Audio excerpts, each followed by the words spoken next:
My wife's business trip this time lasted 3 full months. Standing at the arrivals gate at the airport, watching her walk toward me with a slight hesitation in her step, a strange feeling washed over me. A few days ago, on FaceTime, she'd said she had a cold. Looking at her now, it was clear it hadn't gotten better. If anything, she looked worse. Chloe had lost weight. Her eyes seemed sunken, making them look unnervingly large in her pale face. She was wearing a loose, beige trench coat. The fitted dresses she used to love were nowhere to be seen. I moved forward to meet her, taking the small carry-on from her hand. It was absurdly light. "What's going on?" "I thought you said it was just a cold," I said, reaching out to feel her forehead. She flinched like a startled rabbit, instinctively turning away. My hand froze in midair, and the atmosphere turned instantly to ice. I'm fine, just a little tired." Chloe's eyes darted away as she forced a weak smile. "The AC in the airport is freezing. Let's just go home." "My name is Nathan Pierce. I'm a director of engineering at a mid-sized software company. Chloe and I have been married for 3 years. Our relationship has always been strong. We were the model couple in our circle of friends. We barely ever fought. She was gentle and considerate. I was driven and hardworking. Our life was as calm as a placid lake. But in these 3 months, it felt like everything had changed.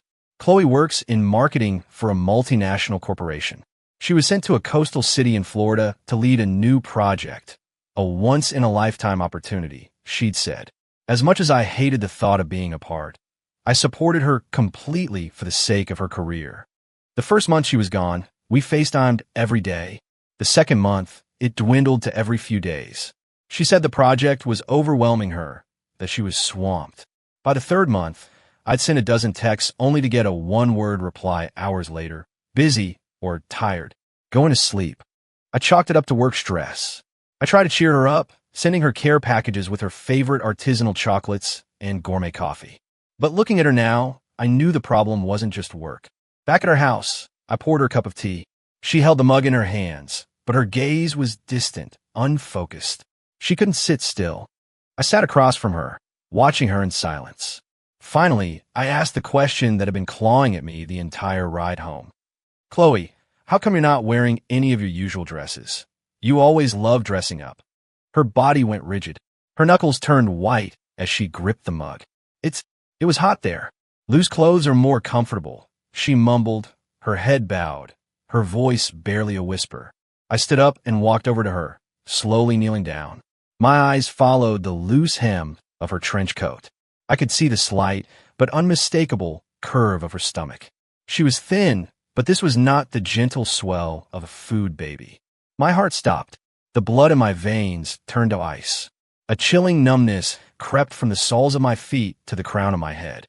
I lifted my head and stared directly into her eyes, my voice a raw, ragged thing I didn't recognize. "Chloe, tell me what the hell is going on." She started trembling, and tears began to fall, hot and fast, like broken strands of pearls. They landed on the back of my hand, scalding. "Nathan, I'm sorry. I'm so sorry." She was sobbing now, unable to say anything else. Sorry, the word was a poison-tipped blade twisting in my heart. In 3 years of marriage, I had given her everything. I worked myself to the bone so she could have a better life, enduring brutal deadlines and stomach-shredding stress without a single complaint to her. Anything she wanted, if it was within my power, I bought it for her without a second thought. I never let her worry about a single chore in our home, and this is what I got in return. She goes away for 3 months and comes back carrying another man's child, offering me a pathetic, weightless sorry. Rage and humiliation burned through my reason. I shot to my feet, stumbling as a wave of dizziness hit me. "Whose is it?" I felt the words being squeezed from between my teeth, each one tasting of blood. She just kept crying, sobbing her heart out as if she were the victim. "Whose is it?" I grabbed her by the shoulders, shaking her. "Chloe, you tell me who the hell that bastard is." My fury terrified her into silence. She looked up, her face a mess of tears, her eyes wide with fear. Her lips trembled. After a long moment, she choked out a few words. "Nathan, let me explain. It's not what you think." "Not what I think." "Then what is it?" I laughed, a bitter, cutting sound. "Let me guess, you're going to tell me it's mine?" We were 1,000 miles apart. Did you get pregnant by immaculate conception? My words struck her like a whip. She shuddered violently, her face ashen. Looking at her, a toxic mix of hatred and disappointment threatened to tear me apart. I let her go and staggered back, a profound sense of defeat washing over me. We're getting a divorce. I never thought those words would ever come out of my mouth. I thought we would be one of those fairy tales, living happily ever after until we were old and gray. Reality had just delivered a brutal slap to the face. Hearing the word divorce, Chloe reacted as if she'd been electrocuted. She threw herself at my feet, grabbing my legs and wailing. No, Nathan, don't leave me. Please, just let me explain. I had no choice, I swear. No choice? I looked down at the woman I once loved more than life itself, and all I felt was disgust and a searing sense of irony. What kind of no choice leads a married woman to get pregnant with another man's child? I pulled Chloe up from the floor and half threw her onto the sofa. Talk, I said, my voice devoid of any emotion. I'll give you one chance to explain. I want to hear what kind of excuse lets you put me through this humiliation. Chloe wiped her tears and, through hiccuping sobs, began her story. It was bizarre, unbelievably cliché. She said her good-for-nothing brother, Kyle, had gotten into gambling debt again. Kyle was a black hole, enabled his whole life by their mother. He bounced from job to job, never lasting more than a few months, and spent his time with a crew of degenerate friends. 2 years ago, he'd racked up $30,000 in debt. I drained my savings and borrowed from a friend to bail him out. Back then, Chloe had cried and promised me it would never happen again. Her mother swore on a Bible that if Kyle ever gambled again, she'd break his legs herself. I believed them, because I loved Chloe and I wanted to believe her family could get their act together. Turns out, I was the biggest idiot in the world. This time, he owes $100,000, Chloe stammered. It's a loan shark. They said if we don't pay in 2 weeks, they're going to take one of his hands. I laughed, a humorless, angry sound. $100,000? Why didn't he just rob a bank? Your family is really moving up in the world. Chloe buried her face in her hands. Mom's a wreck. She's so stressed her heart condition is flaring up. We sold everything we could, borrowed from every relative we have. We were still $75,000 short. I was desperate. So you found a rich guy, and your plan was to have his baby and sell it to him to pay off your brother's debt. I cut straight to the point, my voice dripping with ice. Chloe flinched, her head snapping up. Her eyes were wide with shock, as if asking, "How did you know?" I sneered. A plot so pathetic it wouldn't even make it into a daytime soap opera was actually my life. Yes and no. Her gaze fell, a look of resignation washing over her. The person. He's a client. His name is Leo Vance. He's in his 40s, very wealthy. He and his wife are happy, but they've never been able to have children. They've tried IVF several times, and it failed. One night at a work dinner, I had too much to drink and vented to him a little about my family problems. I didn't think he was really listening, but a few days later, he contacted me privately. He proposed a transaction. Chloe paused, struggling to get the words out. He said he could clear the $75,000 debt. The condition was that I carry a child for him, using an embryo created from him and his wife. My mind went blank, a deafening roar filling my ears as if I'd been hit with a sledgehammer. Surrogacy. It was a word I'd only ever seen in headlines. I never imagined it would have anything to do with me. So you weren't on a business trip at all. You wanted to be a surrogate for someone. My entire worldview was fracturing. Chloe nodded, fresh tears streaming down her face. The project in Florida was real, but my company sent someone else. I used it as a cover story to go to the city Leo arranged. I've been staying in a discreet condo, just resting. The contract was very clear. Once the baby is born and a DNA test confirms it's theirs, I get the money. I'm not allowed to have any relationship with the child. She finished and looked up at me, her eyes pleading. Nathan, I know I was wrong. I shouldn't have hidden this from you, but I had no other choice. My brother is a screw-up, but he's my brother. I couldn't just stand by and watch someone cut off his hand. And I was scared. Scared you would look down on me, that you would think my family was just a burden. So you decided to carry it all yourself? I cut her off, my voice terrifyingly calm. Chloe, Do you think I care more about 75 grand than I do about you carrying another man's child for money? What do you take me for? Your husband? Or some fool you can keep in the dark whenever you feel like it? My calmness terrified her more than my yelling. No, that's not it. Nathan, I love you. I really do. I was just so stupid. You're not stupid. You're selfish, I said, enunciating every word. For your lost cause brother and your hysterical mother, you were willing to sacrifice our marriage and trample all over my dignity. In your world, your family always comes first. And me, Nathan Pierce, I'm just an afterthought. I was shouting by the end. A wave of profound exhaustion and nausea rolled over me. I couldn't stand to look at her tear-streaked face for another second. Get out, I said, pointing to the door. Take your sob story and get out of my house. Nathan, get out. Seeing the finality in my expression, Chloe didn't dare argue further. She stumbled to her feet, looking back at me with every step, her eyes filled with desperation and regret. I turned my head away. The front door opened, then clicked shut. The house was plunged into a dead, suffocating silence. Feeling like every ounce of strength had been drained from my body, I collapsed onto the sofa and stared at the ceiling, my eyes dry and burning.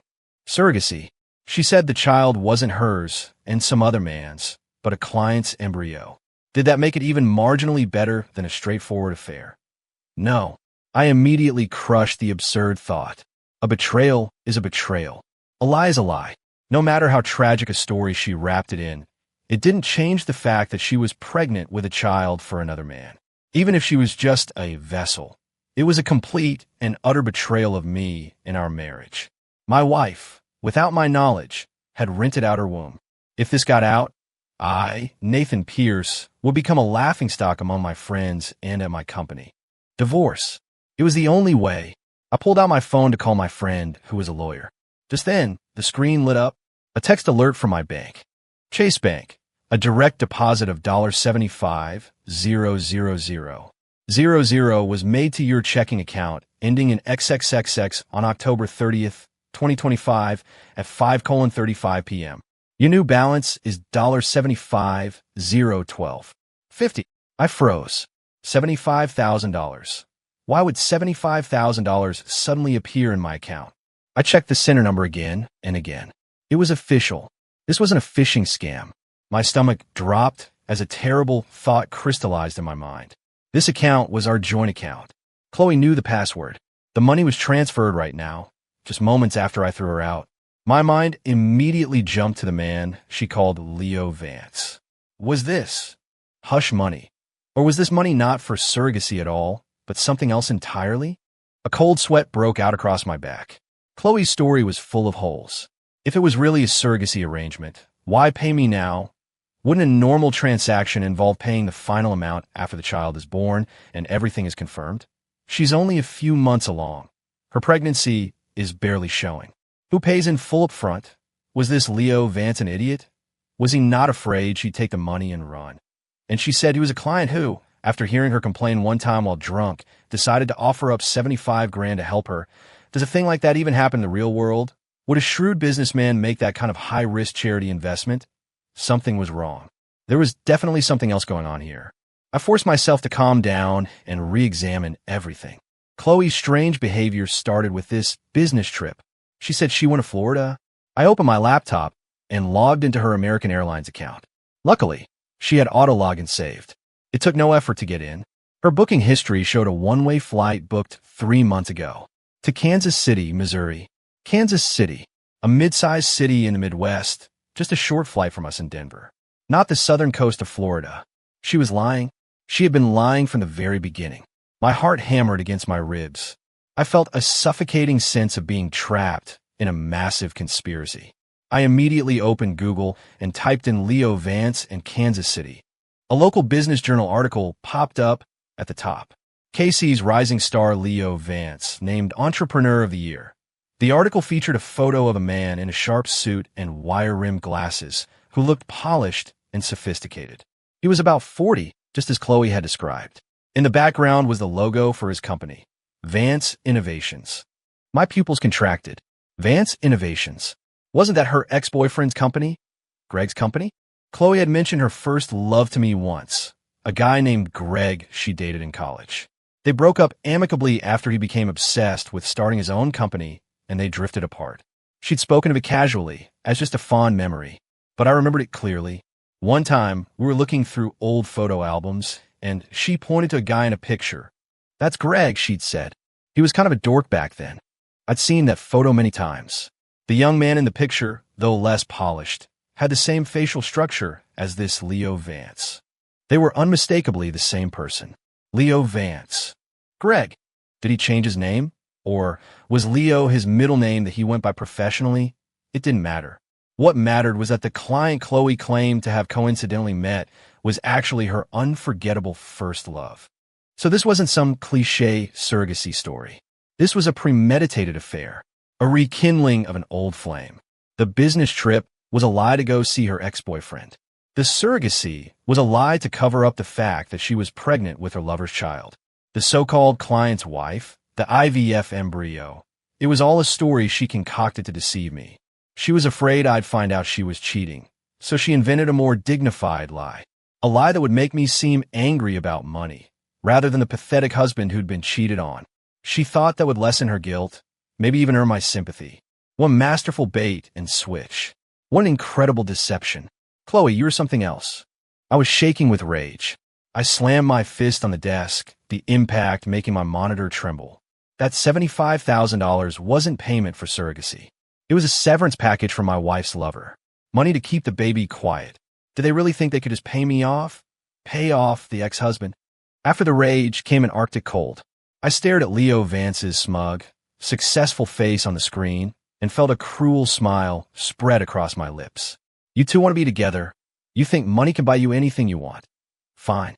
I, Nathan Pierce, will burn my entire life to the ground if that's what it takes to make you pay the most painful price imaginable for what you've done. I will teach you that some things can't be bought. Like dignity. Like payback.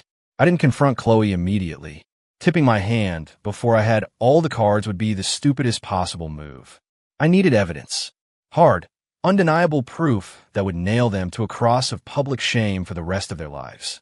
For the next few days, I lived like a ghost. During the day, I went to work as usual. I smiled, I managed my projects, I joked with my colleagues, acting as if nothing had happened. One of them even commented that I seemed to be glowing now that my wife was back. You know what they say? I replied with a laugh. Absence makes the heart grow fonder. Inside, I was bleeding out. Only late at night, in the silence of that cold, empty house, did I begin my secret investigation. First, the money. I left the $75,000 untouched in the account. I checked the transfer details. The sender was an unfamiliar personal account under the name Jennifer Smith. I figured it had to be one of Leo Vance's assistants, someone he used to handle his dirty work. That lead was a dead end for now. Second, the people.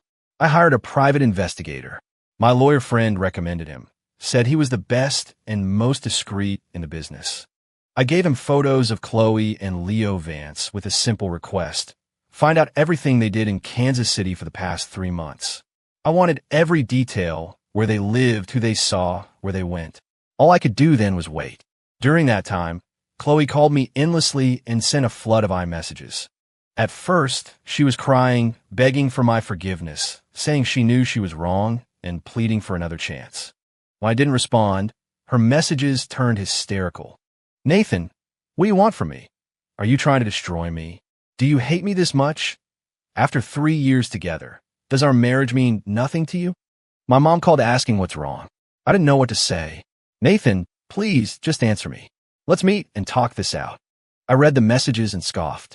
Even now, she was still acting, still trying to use our 3 years together as a weapon to manipulate me. The more she tried, the more my hatred grew. I blocked her number and her contact on all apps. Finally, silence. A week later, the investigator delivered his first report, a thick manila envelope. I closed the door to my home office, drew the blinds, and opened it. Inside were dozens of photographs and a detailed report of their movements. In the photos, Chloe and Leo were intimate, looking every bit the couple in the throes of a passionate romance. There they were, having a candlelit dinner at one of Kansas City's most expensive restaurants, Leo tenderly cutting Chloe's steak for her. There they were in a designer boutique, Leo swiping his credit card to buy Chloe the latest handbag while she beamed with joy. They were holding hands walking through a park, kissing by a lake. The most damning photo was of them leaving a private fertility and maternity clinic. Chloe was nestled against Leo's side, her face glowing with the shy happiness of a new mother-to-be. Leo had one protective arm around her, his eyes, full of adoration, fixed on her belly. That picture was a branding iron searing my eyes. My hand clenched the photograph so tightly my nails dug into my palm. Any lingering hope, any sliver of doubt, was utterly obliterated in that instant. This wasn't surrogacy. This was a calculated, in-my-face, adulterous affair. The written report was even more detailed. The apartment where Chloe stayed in Kansas City with a high-end condo owned by Leo Vance, worth a small fortune. For 3 months, she hadn't worked a single day. Her life consisted of shopping sprees, spa days, and prenatal appointments. And Leo, whenever he wasn't on a business trip, came back to that condo every single night. They were living together like a married couple. At the end of the report was a background check on Leo Vance. It was just as I suspected. Leo Vance, born Greg, a Kansas City native, started Vance Innovations from scratch after college. The report highlighted a key reason for his rapid success. He married well. His wife was Victoria Davenport, the only daughter of the former U.S. Senator Harrison Davenport. Though retired, Senator Davenport was still one of the most powerful figures in the state. Leo had leveraged his father-in-law's network to secure lucrative government contracts, building the foundation of his empire. The report also mentioned a critical detail. Victoria Davenport had a medical condition that prevented her from having children. So that was it. That was why Leo was so desperate to have a child on the side. He wanted an heir to solidify his position, but he didn't dare divorce his powerful wife. His entire kingdom was built on her family's influence. So he went looking for Chloe, his first love, a woman he thought was simple, naive, and easy to control. He fed her a lie about surrogacy, making her believe she was carrying a child for a desperate, childless couple, all while seducing her, when in reality, she was just a pawn in his dynastic ambitions. And Chloe, blinded by a rekindled romance, actually believed she was making a noble sacrifice to save her screw-up brother. She thought she could get the money, solve her family's problems, and then come back to me as if nothing had happened. So naive and so malicious. I closed my eyes and took a deep, shuddering breath, trying to suppress the murderous rage boiling in my chest. Impulse was the enemy. The evidence I had was enough to ensure Chloe would walk away with nothing in a divorce, her reputation in tatters. But that wasn't enough. My target wasn't just her. It was Leo Vance. I wanted him to know what it felt like to fall from the heavens and crash into the deepest pit of hell. For a man who owed his success to his wife, what was his greatest fear? Losing the support of her family. Having his powerful wife and father-in-law find out about the filthy secrets he was keeping. A meticulous plan began to form in my mind. My plan began with Chloe's family. Her mother, Sharon, had called me several times, trying to feel out whether Chloe and I had fought, asking why Chloe had come home in tears. Each time, I brushed it off, blaming work stress and a minor disagreement. Now, it was time to bait the hook. I called Sharon myself. "Sharon, it's Nathan." She sounded surprised, but her tone quickly became warm. "Oh, Nathan, honey, I'm so glad you called. What on earth is going on with you and Chloe? She's lost so much weight, and she just cries every time I ask her what's wrong. I've been worried sick." "Don't worry, Sharon. We're fine. Just some pressure at work. We had a stupid fight," I said, my voice light. "I was a jerk, and I've been distant. I'll come by to pick her up in a couple of days." Sharon was overjoyed. "Oh, that's wonderful. All couples fight. Nothing you can't work through. Chloe can be so stubborn. I'll have another talk with her." "Actually, there's something else," I said, changing the subject. "Chloe mentioned to me that Kyle might be in some kind of trouble." Sharon went quiet for a moment, then launched into a long, dramatic sigh, followed by a litany of complaints about how her son was misunderstood, how he got tricked into taking a loan from a shark, how vicious they were being. I listened patiently until she was done. Then I said calmly, "Sharon, don't worry about the money." Her crying stopped instantly. "Chloe told me everything. We're family. Kyle is my brother-in-law, and his problems are my problems. I'll figure out a way to cover the $75,000. Oh, really? Nathan, are you serious? Sharon's voice was filled with incredulous joy. I am, I said firmly, but I have one condition. Anything. Anything to help Kyle, I'll agree to it. First, I have to be the one to hand the money over to the loan shark. I need to make sure it actually goes to clearing the debt. Second, after it's paid, Kyle has to sign a written promise that he will never gamble again. If he does, I won't be so understanding next time. Of course, of course. Sharon agreed instantly. Don't you worry, I'll watch him like a hawk this time. If he ever gambles again, I'll break his leg myself. I reassured her a bit more, told her I was getting the funds together, and hung up. I had no intention of paying off their debt. My goal was twofold. First, to keep them calm and make them think I was still the same old reliable son-in-law they could manipulate, which would lower their guard. Second, I needed direct evidence of Kyle's illegal debt. It worked. Less than half a day later, Sharon texted me several photos. The promissory note Kyle had signed and screenshots of his text conversations with the loan shark. The threats were explicit and ugly. The loan shark's name was Rocco, a known figure in Kansas City's underworld. Perfect. I had everything I needed. I immediately packaged all of it, the texts, the note, and the record of the $75,000 transfer into my account, and sent it from a burner email to the anonymous tip line of the FBI's Financial Crimes Division. After sending it, I wiped the computer and phone. Now it was time to smoke out the snake. I sent Chloe a text from my real number. I'd unblocked her. This Saturday, 10 a.m. Meet me at the entrance to the county clerk's office. The message was delivered, but there was no reply. I knew she was hesitating, so I sent a second text. I know Leo Vance is Greg. Are you going to keep playing games with me? This time, my phone rang almost instantly. Nathan, how'd you find out? Her voice was choked with panic. How I know doesn't matter, I said coldly. What matters is whether you want to protect him or see his entire life go up in flames. There was dead silence on the other end. Finally, in a voice filled with despair, she asked, What do you want? Saturday, 10 a.m. County clerk's office. Come alone. Don't tell him, or you'll regret it. I hung up before she could respond. I knew she would come. She couldn't afford not to. She had pinned all her hopes on Leo Vance, and she wouldn't dare risk him. However, things didn't go as planned. On Saturday, I arrived at the county clerk's office half an hour early. At 9:50, Chloe's car pulled up, but she wasn't alone. Leo Vance got out with her. He was wearing a tailored blazer and a faint, unreadable smile, but his eyes were sharp as a hawk's. He helped Chloe out of the car, and they walked toward me together. My heart sank. She had told him. Or maybe I had underestimated this man's paranoia from the start. Mr. Pierce. Nathan, it's a pleasure to finally meet you. I'm Leo Vance. He extended a hand, his posture polite but radiating an aura of superiority. I ignored his hand, my gaze fixed on Chloe. She was pale as a sheet, unable to meet my eyes. I told you to come alone, I said, my voice flat and cold. I'm sorry, Nathan. Chloe's pregnant. Her emotions are a bit fragile right now. I didn't feel comfortable with her coming out by herself. Leo interjected smoothly, retracting his hand without a hint of awkwardness. Let's find somewhere to sit down and talk. Standing out here isn't good for her. He said it so matter-of-factly, as if he were her husband. I laughed, the sound dripping with sarcasm. Sure, I've been dying to ask you in person, Mr. Vance, what your plans are for my wife's pregnancy. We ended up at a nearby coffee shop. Leo ordered an espresso for himself and a warm milk for Chloe. Nathan, I know you're angry, he began, getting straight to the point.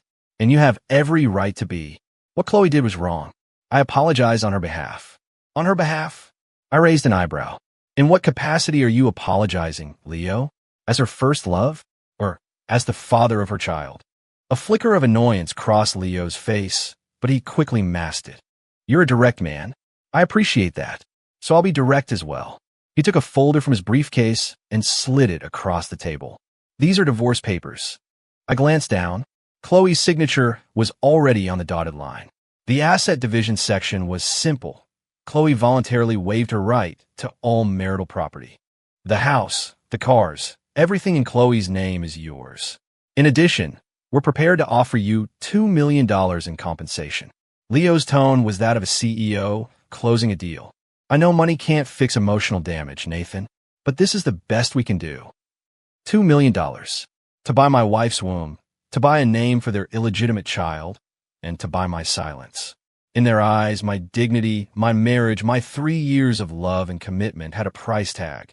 I looked at the two of them, and suddenly, the fight drained out of me, replaced by a profound sense of disgust. There was no reasoning with people like this. I picked up the agreement, and without another glance, I slowly and deliberately tore it into pieces. Then, I tossed the confetti of paper into Leo Vance's face. Listen to me, Vance. I stood up, towering over him. I don't want your money. I will grant a divorce. But not yet.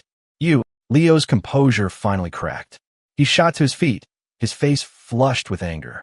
I'm going to ruin you, I said, looking from him to the terrified, trembling Chloe. I gave them a vicious smile. I'll be sure to send a gift for your wedding. I hope you like it. With that, I turned and walked out, never looking back. I could feel Leo's venomous glare burning into my back. I didn't care. The game had just begun. Back home, I got a call from the private investigator. Mr. Pierce, I've got a new development on that thing you asked me to look into. His voice was tinged with excitement. It seems Leo Vance has more than one mistress. My heart skipped a beat. What do you mean? I found out that besides the condo he has for Chloe, Vance owns another property in a different luxury complex in KC. It's registered to one of his company's VPs, but a young woman has been living there full-time. Her name is Jasmine. She's in her mid-20s, a moderately successful Instagram influencer. I've got multiple photos of them together, looking very cozy. But here's the kicker. The PI lowered his voice. I called in a major favor with a source at the same clinic.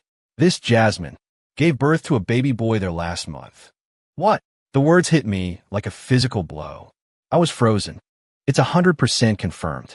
I even managed to get a copy of the paternity test. The kid is Leo Vance's.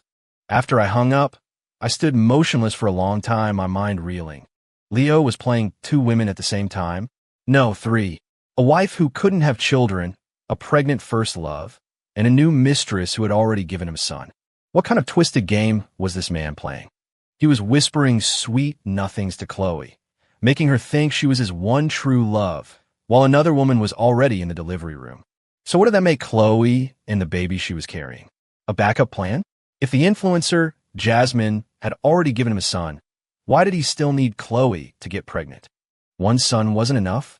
It didn't make any sense. He couldn't divorce his wife. One illegitimate child was a time bomb. Having 2 was just asking for exposure. Unless, a horrifying, almost unbelievable thought struck me like a bolt of lightning, cutting through the fog of my confusion.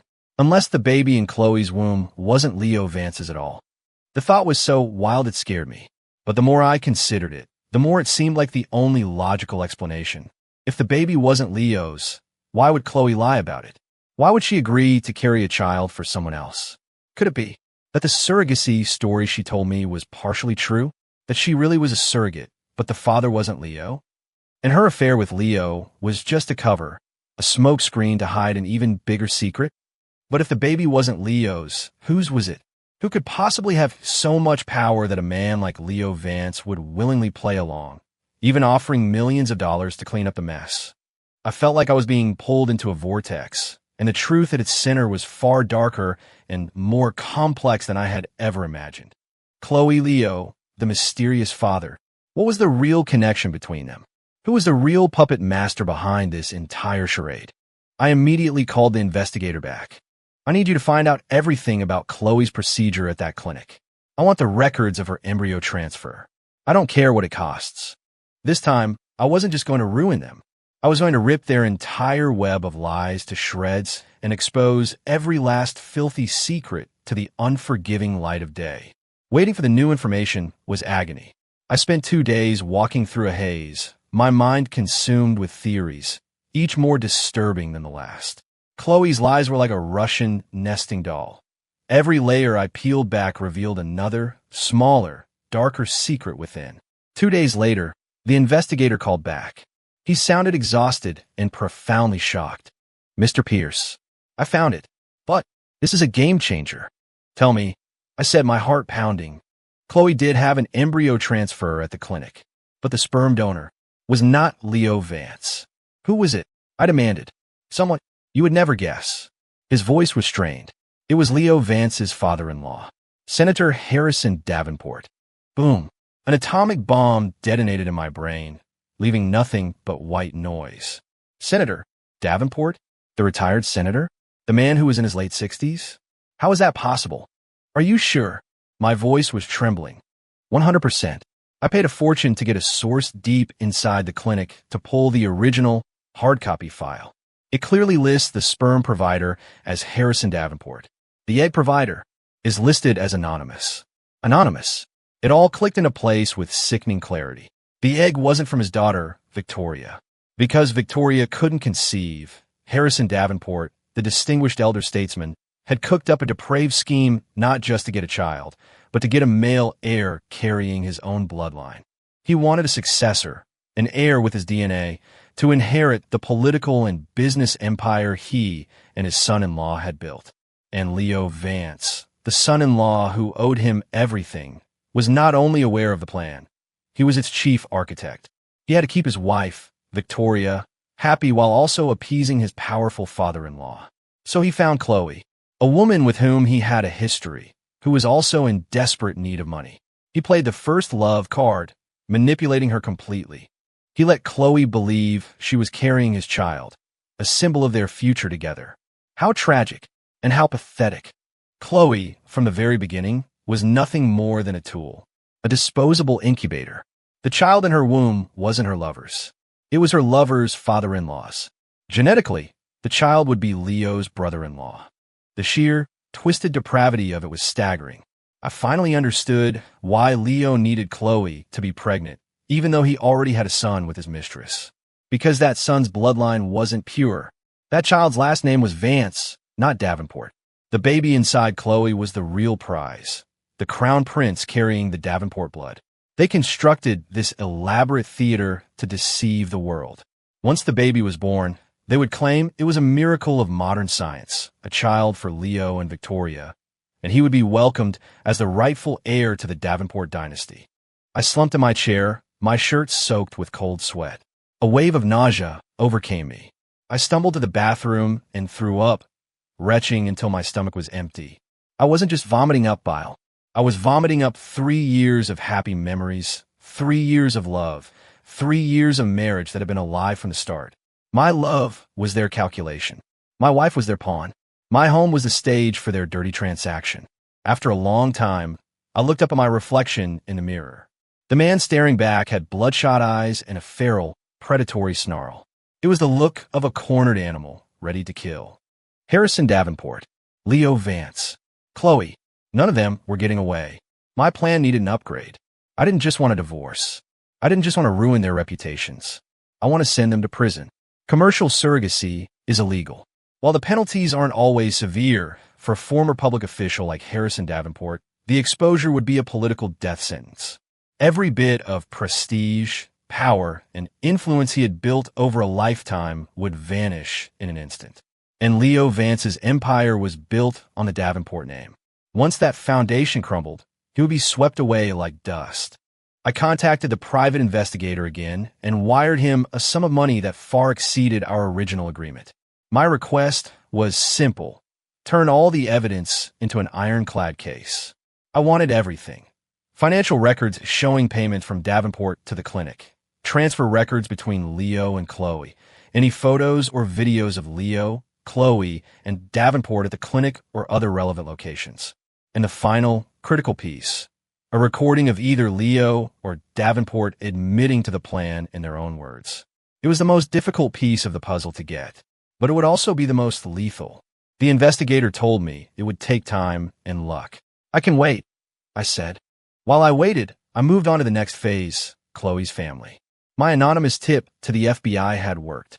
A friend with connections in federal law enforcement discreetly told me that the loan shark, Rocco, and his entire crew had been arrested in a raid, facing charges of racketeering and extortion. Kyle, as a borrower, had been brought in for questioning. Sharon was frantic. She called me repeatedly, asking when the money I promised would arrive. I put her off with excuses about a project at work, a temporary cash flow problem. A few days later, When I judged the time was right, I drove to Chloe's parents' house. It was in an old, run-down neighborhood, the apartment building's hallways cluttered and smelling of mildew. Sharon answered the door. The moment she saw me, she grabbed my arm as if I were her savior. "Nathan, you're finally here, Kyle." "The police took him away." "Sharon, calm down. That's why I'm here." I help her to the couch. Chloe emerged from a bedroom. She was wearing a baggy maternity dress, her belly now prominent. When she saw me, her expression was a mixture of guilt, fear, and was that resentment? I ignored her. "I heard about Kyle," I said to Sharon. "They just took him in for questioning. It's not a big deal. Loan sharking is illegal, and the feds are cracking down. In a way, Kyle is a victim. As long as he tells the truth, he'll be fine. But what about the money? Rocco got arrested, so does that mean we don't have to pay it back?" Sharon asked naively. I hid a sneer, putting on a serious face. "It doesn't work like that. A debt is a debt. The interest they charged was illegal, but the principal amount still needs to be repaid. If it's not, it will destroy Kyle's credit, and he'll have this hanging over his head for the rest of his life."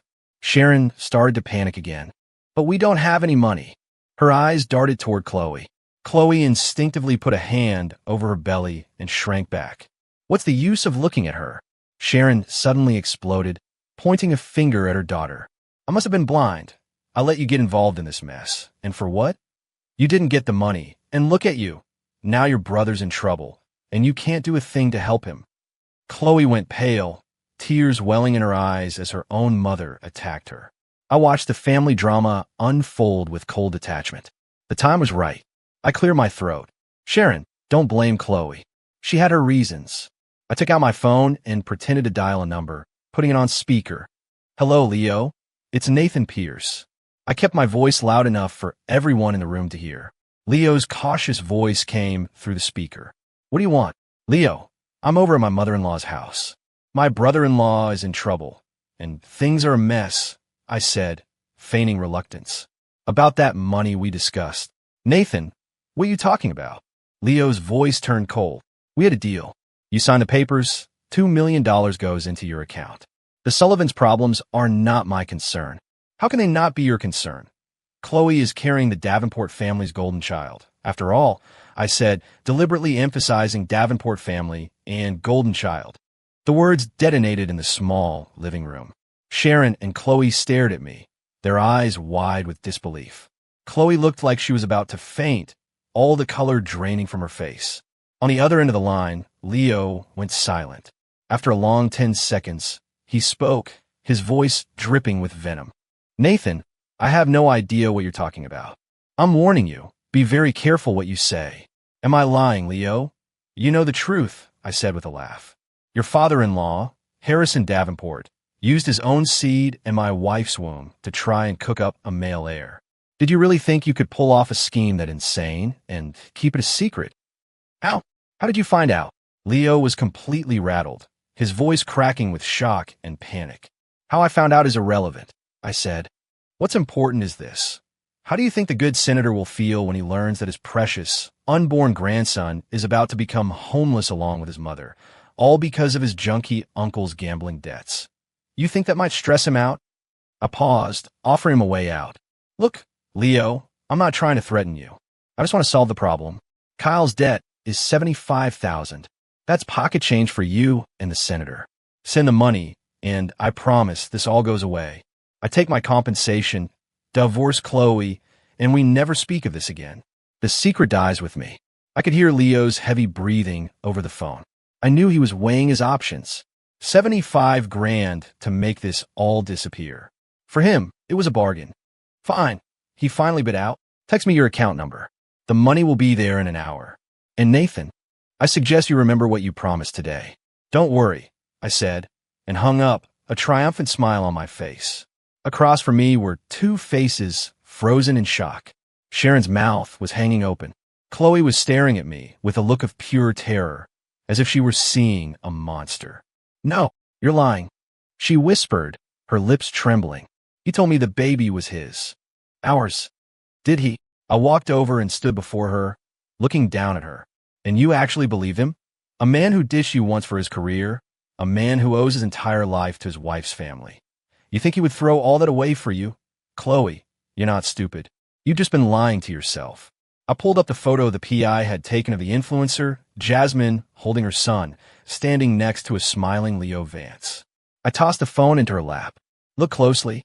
That is Leo Vance's real son.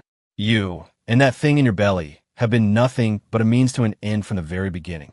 Chloe looked at the picture, then at me, then down at her own swollen stomach. A horrifying, animalistic scream ripped from her throat. Her eyes rolled back in her head, and she collapsed. Chloe! Sharon shrieked, rushing to her side. The room descended into chaos. I watched it all, feeling nothing. I picked up my phone from the floor. The entire call with Leo had been recorded. Chloe was rushed to the hospital.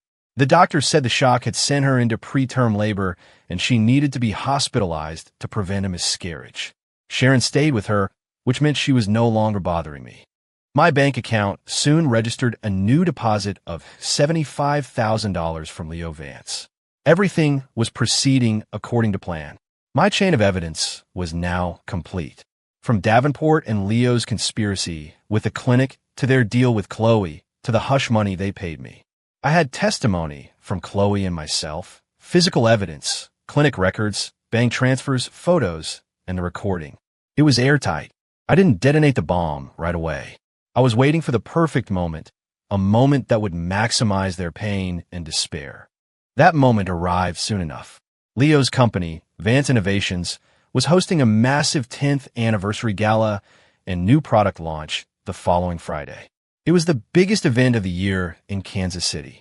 The city's political and business elite would be there. Senator Harrison Davenport was scheduled to attend as the guest of honor to support his son-in-law. It was set to be the greatest moment of Leo Vance's life. It would also be his last. I compiled all the evidence into several identical packages. One was sent to the Senate Ethics Committee with a formal, signed complaint against former Senator Harrison Davenport for moral corruption and involvement in an illegal surrogacy ring. Another was sent to several national news outlets with massive online readerships. I even suggested a headline: Former Senator, desperate for an heir, conspires with son-in-law in womb for rent scandal. The final and most important package I delivered personally to Victoria Davenport, Leo's wife, Harrison's daughter. Finding her was easy. She lived a life of routine and luxury. Spa appointments, charity luncheons, and afternoon cocktails at the country club. I cornered her in the parking lot of her favorite club. She was driving a red Maserati, impeccably dressed, with an air of untouchable arrogance. "Can I help you?" she asked, rolling down her window, her eyes scanning me dismissively. "Mrs. Vance," I said, holding out the manila envelope. "My name is Nathan Pierce. I'm Chloe Sullivan's husband. I think you want to see what's in here." At the mention of Chloe's name, Victoria's expression hardened. She knew. Of course she knew. In her world, a husband's dalliances were probably an open secret, something to be tolerated as long as it was kept quiet.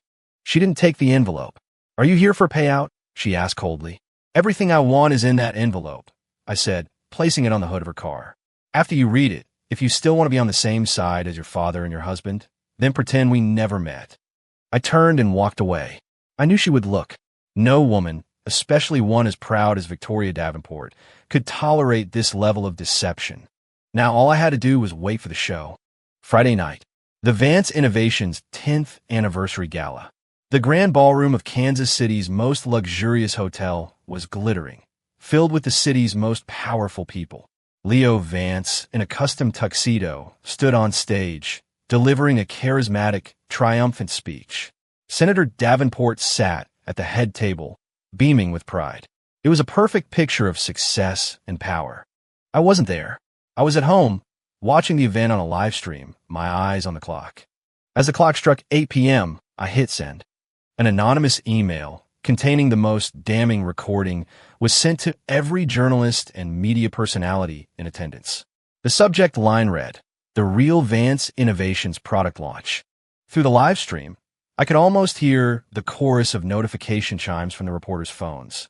A moment of silence. Then a collective, audible gasp. The first reporter to react shot to his feet. "Mr. Vance, can you comment on a recording that is currently circulating in which you appear to discuss a plan with your father-in-law, Senator Davenport, to arrange an illegal surrogacy? The question was a bomb that shattered the festive atmosphere. Every camera, every spotlight swiveled to the man on the stage, whose smile was now frozen on his face. The color drained from Leo's cheeks. He instinctively looked toward his father-in-law. Senator Davenport, a man who had weathered countless political storms, was completely blindsided.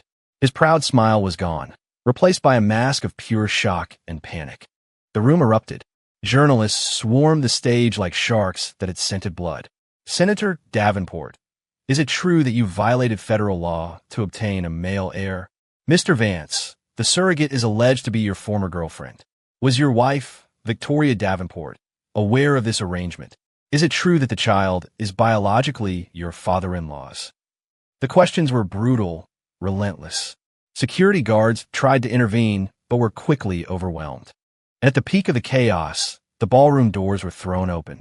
Victoria Davenport strode in, dressed in a severe black gown, her face a mask of ice. Behind her were several uniformed police officers. The room fell silent. Every eye was on her as she walked straight to the stage and took the microphone from a stunned reporter's hand. "Good evening," she said. Her voice was cold, clear, and amplified throughout the cavernous room. "Regarding the information you have all just received, I, Victoria Davenport, can personally confirm that every single word of it is true." It was a death sentence. Senator Davenport went pale and nearly collapsed in his chair. Leo, his face ashen, crumpled on the stage, muttering, "No. Torai, please, let me explain." Victoria gave him a look of pure loathing, a look one gives to something already dead. "I have nothing to hear from you," she said. She turned to the police officers. "Officers, I wish to file a report. My father, Harrison Davenport, and my husband, Leo Vance, have conspired to commit a felony. I also have evidence that Leo Vance has been embezzling funds from his company. This contains everything you need." She handed a thick portfolio to the lead officer. He opened it, his expression growing grim as he scanned the first page. He looked up and gestured to his men. "Take them into custody."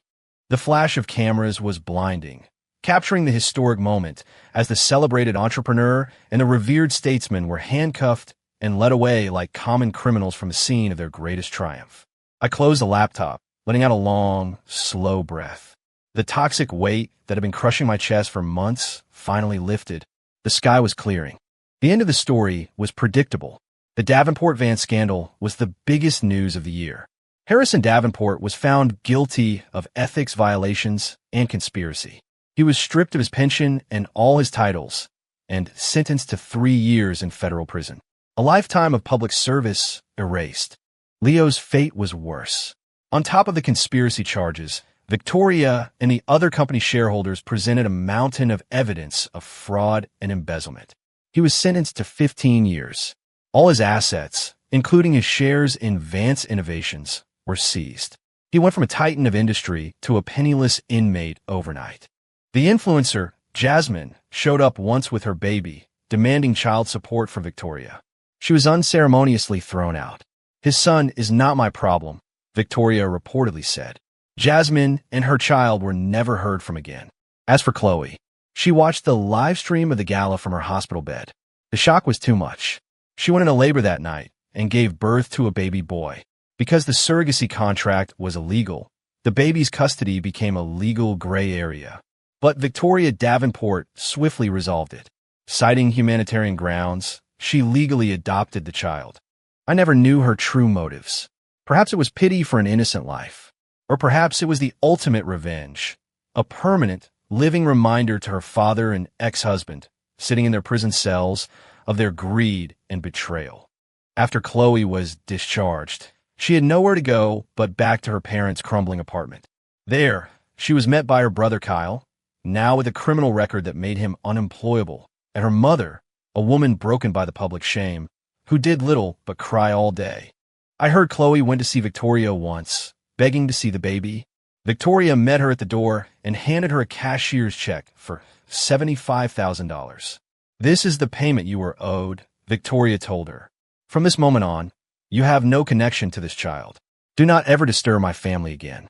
Chloe stood outside the gates of the Davenport mansion with that check in her hand for an entire afternoon before finally walking away. My divorce from Chloe was finalized quickly.